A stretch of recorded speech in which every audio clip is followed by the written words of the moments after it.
Cons of Reddit. What was the hardest prison habit to break after being released? Not me personally, but I know a guy that said after he got out he just wanted McDonald's. When he got there he spent 20 minutes staring at the menu trying to decide what to order because he wasn't used to having choices. Staring at sharp things. Like there's no desire to use them inappropriately, but you are just kinda shocked they're there and available for use. You might be surprised what qualifies as a sharp object. I remember whenever someone tried to hand me a knife or something to cut veggies, I'd be afraid to touch it. Glass was the biggest thing though, just mirrors in all the bathrooms. Real ones. I could smash that crap and have a big jagged weapon. I can't believe this Italian restaurant has such a dangerous thing in their bathroom. Stopping thinking of objects as weapons is hard.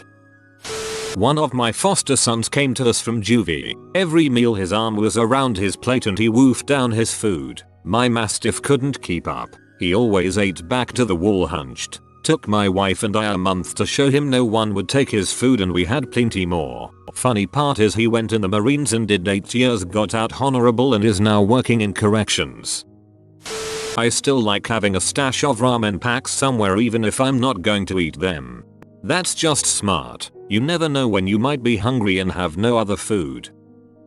Taking a crap with my underwear up to my thighs to hide my junk. It took a long time to go back to pants around the ankles. I still do that. I forgot it wasn't normal until my girlfriend pointed it out. Not wearing shoes in the shower, eating with forks and knives, having salt and pepper for food, not always having to watch your back, being able to get food when you want it, and just get up and leave to go for a drive or something. I don't smoke, but every time someone offered me a cig I would pocket it. On the inside that's a buttering chip. Took me about a month or 2 to break. I eat fast. I don't sit with my back to the door in public. I always scan crowds constantly. I question why people are nice to me. I carry extra clothes, water, and various other things in my car in case I need it. Not a hoarder but harder to get rid of stuff. I don't like being away from home overnight. I also quit eating boiled eggs. I over-season my food, and I refuse to drink Kool-Aid anymore. Hoard feminine hygiene products. We were super limited on the number of pads or tampons they gave us. They didn't give any to the women in holding cells. There was dried and fresh menstrual blood on the floor and concrete benches, and a drain in the middle of the rooms like they intended to hose down the room, but if they did it was not often enough. I didn't use a fork for a few weeks. Ate everything with a spoon without thinking. It's not the most interesting thing but I hadn't noticed it posted here. Same, I tried to cut a steak with a spoon and my dad was like, "You are free now." Constantly looking over my shoulder. By far the hardest conditioning to break, which I haven't and doubt I ever will, is the constant pessimism and cautious optimism. You see, when you're waiting to work your way through court, get a deal, and get sentenced, you will have your dates changed 50 times. Hope for certain things only to be disappointed, and anytime you are told something hopeful it doesn't work out. As a result, I never get excited for something until it actually happens. When my wife told me we were pregnant, I already knew from her symptoms that she was, but still, you never know for sure till you take the test. I was obviously happy, but because I'm always cautiously optimistic and rarely show emotion, I couldn't feel comfortable or excited until I knew that my developing daughter was healthy. Even then, it didn't really hit me till she was born. You can apply this to anything, especially big events. Getting engaged, planning the wedding, buying a house, anything. I still hear from my wife how I wasn't crazy surprised or excited to be having a kid.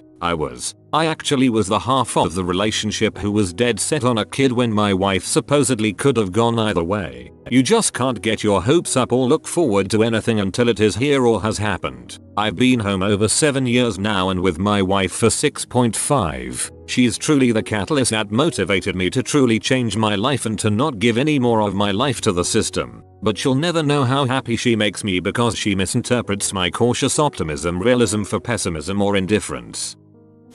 I did almost 7 years. Been out 2 years. There are multiple headcounts where the guards make sure that all of the inmates are accounted for. Every morning at 5 AM, I felt like I was doing something wrong if I slept past 5 AM. It took me almost 6 months before I slept past 5 o'clock. Even now, 6 AM, is sleeping, and for me, it has allowed me to never be late to work and show up every day. I was a drug dealer with no work ethic, and I slept until noon. Ironically, I am more successful than I ever thought I would be because of this habit.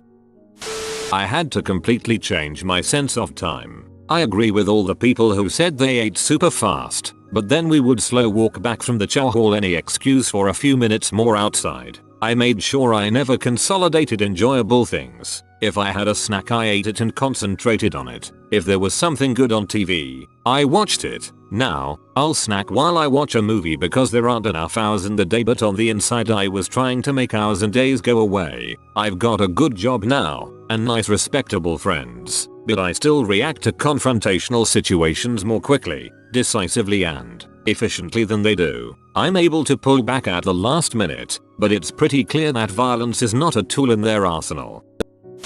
Taking as long as you want in the shower. For the longest time after I got out, I took less than 5-minute showers.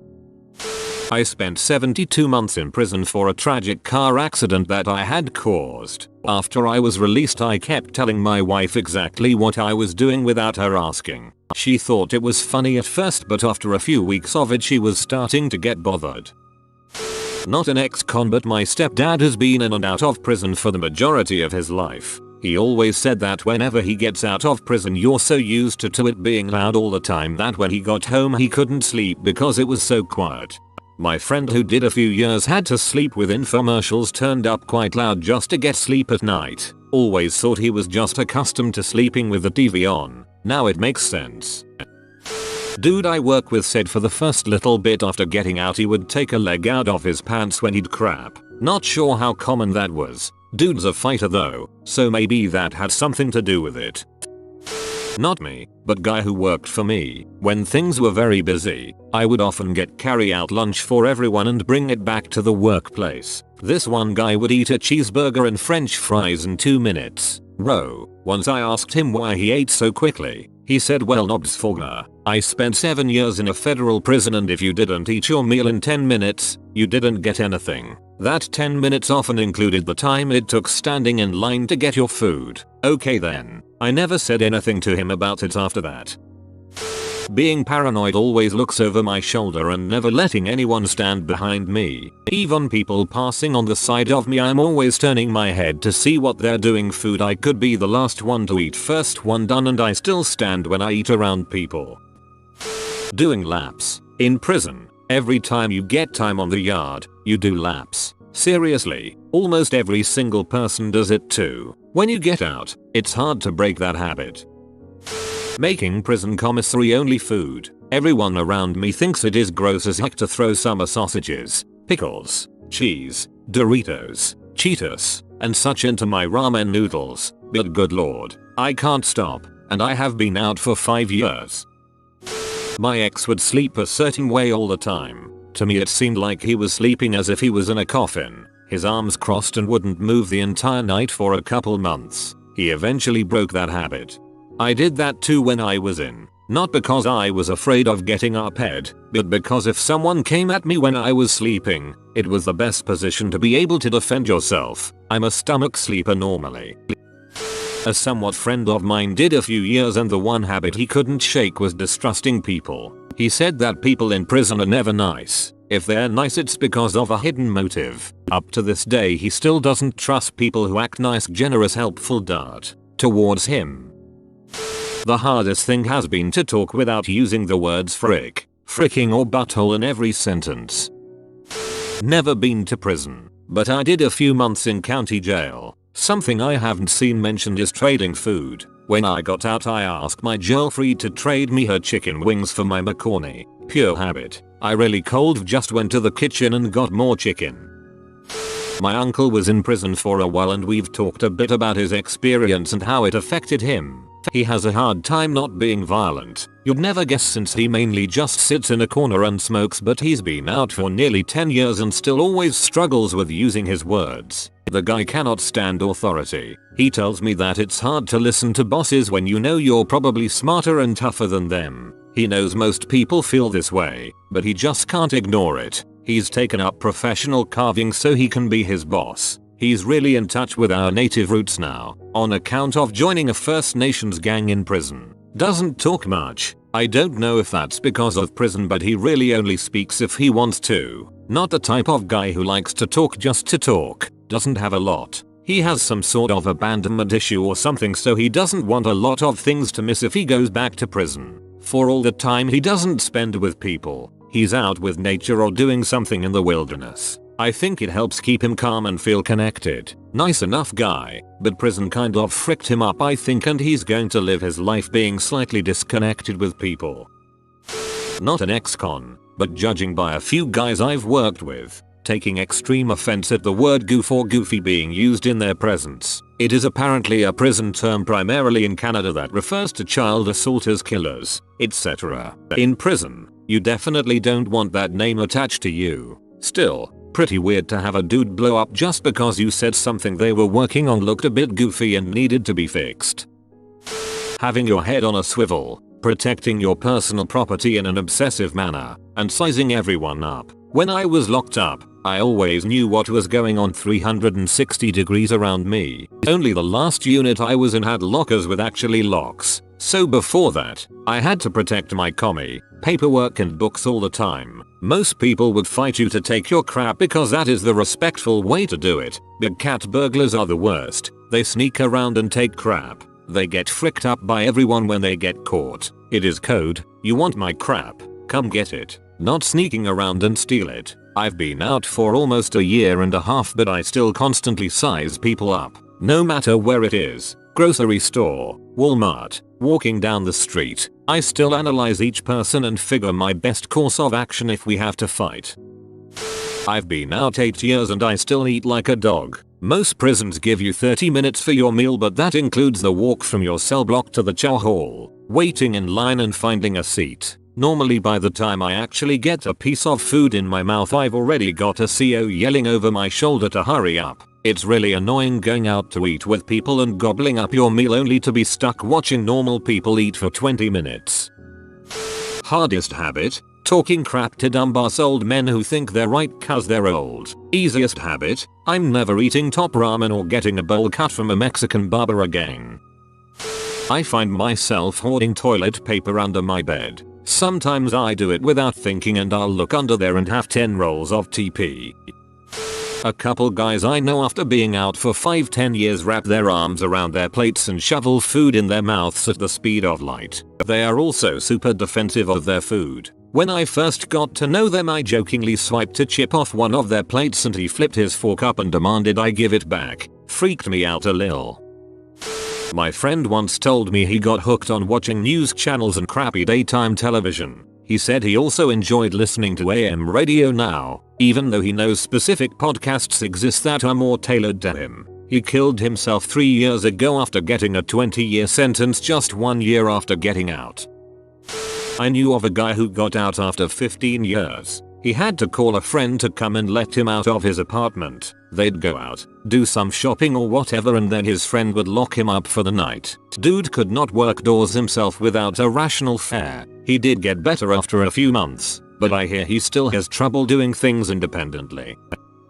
When my dad got out of prison, 10+ years, we nicknamed him Martha Stewart because he was such a clean freak. His home looks like an IKEA catalog. He has glass containers for his shoes. He wakes up early to iron, wash, scrub everything. When I lived with him for a year, I was grounded so many times over leaving water drops in the sink. 2 words. Grape. Jelly. I remember people literally fist fighting over jelly when I first got in. Realizing I can unlock my own door to go outside. Took me a while to realize that my roommates didn't have to unlock it to let me out. Pacing back and forth. Isolation. I used to be a social butterfly, but after spending so much time keeping to myself, I don't know how to socialize anymore. Not me, but my best friend who spent 2/3 of her life locked up in juvie and prison. If she wanted a glass of water, she would ask permission. Also, if we were at my apartment and were gonna leave to go somewhere, she would stand behind the door and wait for me to open it, as if the door to my apartment was locked and only I had the keys.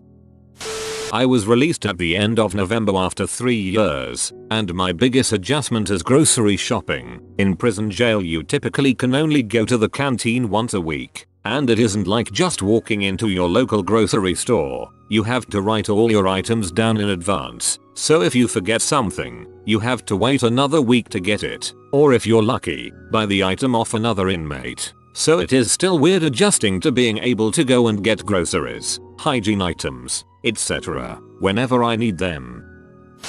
Definitely sleeping habits. Still haven't broke them. Haven't slept a full night in over a decade. Any noise and my eyes are open and I'm wide awake. I can hear really well. A raccoon comes nightly to eat scraps and cat food and I can hear him crunching outside on the porch from bed on the opposite side of the house, roughly 60 feet away. Wide awake. I had to stop myself from knocking when getting up from a table. Explaining why this happens also really freaked my family out. An ex-con who works for me always asks to use the restroom. I have politely informed him that there is no need to do that. He's an adult and can use the restroom whenever he pleases, but he keeps asking and apologizing, saying that it's hard to break the habit. He even told me it's hard to pee whenever he hasn't gotten permission, out of fear he shouldn't be going in the first place. To get around this now he tells me I'm going to the bathroom, you might want someone to cover my station, so I think we found a happy medium. Not being able to go to the free infirmary when sick or hurt. I got busted for weed and was confined in the county lockup for a couple months when I was 20. After I got out, for a year or more I dreamed every night that I was back in stir. That was the real punishment. You've been visited by swining thick boy. Like and comment swing well thick boy and you'll be blessed with many thick woofers in your life. If you are new to the channel, you can subscribe. I publish new videos every day. Until then, check another video, or don't. Either way, have a great day you magnificent people.